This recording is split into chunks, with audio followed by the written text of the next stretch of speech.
ಇವತ್ತು ನೀರು ಸಿಗುತ್ತೆ, ನಾಳೆ ನೀರು ಸಿಗುತ್ತೆ ಅಂತ ಅಲ್ಲಿನ ರೈತರು ಕಾತರದಿಂದ ಕಾಯ್ತಾ ಇದ್ದಾರೆ.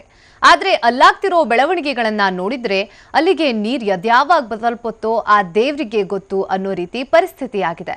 ಬನ್ನಿ, ಕುಂಟುತ್ತಾ ಎಡುತ್ತಾ ಸಾಕ್ತಿರೋ ಕಾಲುವೆ ಕಾಮಗಾರಿ ಬಗ್ಗೆ ನಿಮಗೆ ತೋರಿಸ್ತೀವಿ. ನಾರಾಯಣಪುರ ಬಲದಂಡೆ ಕಾಲುವೆ ವಿಸ್ತರಣೆಗೆ ಹಿನ್ನಡೆ.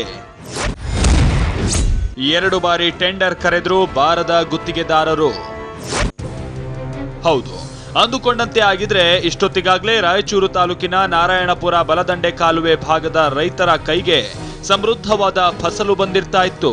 ಲಕ್ಷಾಂತರ ರೈತರ ಬದುಕು ಹಸನಾಗಿರ್ತಾ ಇತ್ತು. ಆದ್ರೆ ಯರಮರಸ್ ಬಳಿ ಅಕ್ವಾಡಕ್ಟರ್ ಕಾಮಗಾರಿಗೆ ಬ್ರೇಕ್ ಬಿದ್ದ ಪರಿಣಾಮ ನಾರಾಯಣಪುರ ಬಲದಂಡೆ ಕಾಲುವೆ ಕಾಮಗಾರಿ ಕೆಲ ತಾಂತ್ರಿಕ ಕಾರಣದಿಂದ ಕುಂಟುತ್ತಾ ಎಡವುತ್ತಾ ಸಾಗಿದೆ.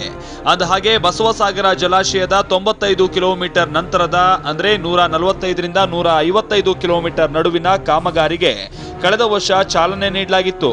ಈ ಕಾಮಗಾರಿ ಮುಗಿದಿದ್ರೆ ರಾಯಚೂರು ತಾಲೂಕಿನ 1 ಲಕ್ಷ ಹೆಕ್ಟೇರ್ ಕೃಷಿ ಭೂಮಿಗೆ ನೀರು ಹರಿಸೋ ಉದ್ದೇಶ ಈಡೇರ್ತಾ ಇತ್ತು. ಆದ್ರೆ ಕಾಮಗಾರಿಗೆ ಚಾಲನೆ ನೀಡಿದಷ್ಟೇ ಕಾಮಗಾರಿ ಮಾತ್ರ ಇದುವರೆಗೂ ಪ್ರಾರಂಭವಾಗಿಲ್ಲ.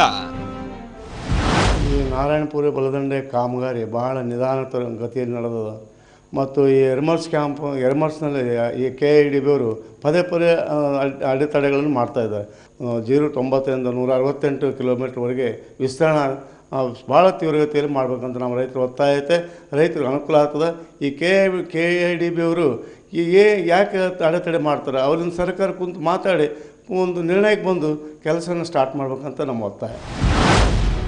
ಬಸವಸಾಗರ ಜಲಾಶಯದ ಮುಖ್ಯ ಕಾಲುವೆಯಿಂದ ಈಗಾಗಲೇ ಲಿಂಗಸಗೂರು ಹಾಗೂ ದೇವದುರ್ಗಕ್ಕೆ ನೀರು ಹರಿಸಲಾಗ್ತಾ ಇದೆ.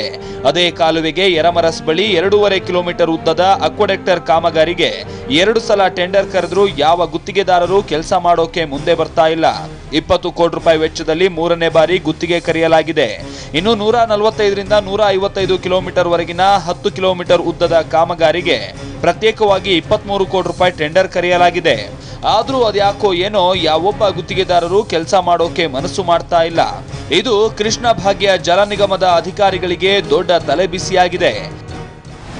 125 to 168 totally nearly 98 to 100 crore work ಇದ್ರೆ, 100 crore rupees ವರ್ಕ್ ಇದ್ರೆ ಇದರಲ್ಲಿ ನಿಯರ್ಲಿ ನಮ್ಮ ರಾಯಚೂರು ತಾಲೂಕಿಗೆ ನಿಯರ್ಲಿ 1 ಲಕ್ಷ ಮೇಲೆ ನೀರಾವರಿ ಆಯಕಟ್ಟು ಆಗ್ತಿದೆ. ಅದಕ್ಕೆ ಮ್ಯಾಕ್ಸಿಮಮ್ ಏರಿಯಾ ಇದು ರಾಯಚೂರು ತಾಲೂಕಿಗೆ ಬೆನಿಫಿಟ್ ಆಗ್ತಿದೆ ಅದರಿಂದ. ಮತ್ತು ಅದರಲ್ಲಿ ಡ್ರಿಂಕಿಂಗ್ ವಾಟರ್ ಪ್ರಾಬ್ಲಮ್ನೇ ಆಲ್ರೆಡಿ ಡಿಸ್ಕಸ್ ಇಂದ 10th ERC ಮತ್ತು 11ನೇ ERC ಮೀಟಿಂಗ್ನಲ್ಲಿ ಡಿಸ್ಕಸ್ ಮಾಡಿದರೆ ಸರ್ಕಾರವೇನೋ ನಾರಾಯಣಪುರ ಬಲದಂಡೆ ಕಾಲುವೆ ವಿಸ್ತರಣೆ ಕಾಮಗಾರಿಗೆ ಹಣ ನೀಡಿ ಕೈ ತೊಳೆದುಕೊಂಡಿದೆ. ಆದರೆ ತಾಂತ್ರಿಕ ಕಾರಣಗಳಿಂದಾಗಿ ಕಾಮಗಾರಿ ವೇಗಕ್ಕೆ ಬ್ರೇಕ್ ಬಿದ್ದಿದೆ. ನೀರು ಸಿಗುತ್ತೆ ಅಂತ ಕನಸು ಕಾಣ್ತಾ ಇದ್ದ ರೈತರಿಗೆ ನಿರಾಸೆಯನ್ನುಂಟು ಮಾಡಿದೆ. ಜಲಸಂಪನ್ಮೂಲ ಸಚಿವರು ಸ್ವಲ್ಪ ಬಿಡುವು ಮಾಡಿಕೊಂಡು ಇತ್ತ ಗಮನ ಹರಿಸಿ ಸಮಸ್ಯೆ ನಿವಾರಣೆಗೆ ಮನಸ್ಸು ಮಾಡಬೇಕಿದೆ. ಸಿದ್ದು, TV9 ರಾಯಚೂರು.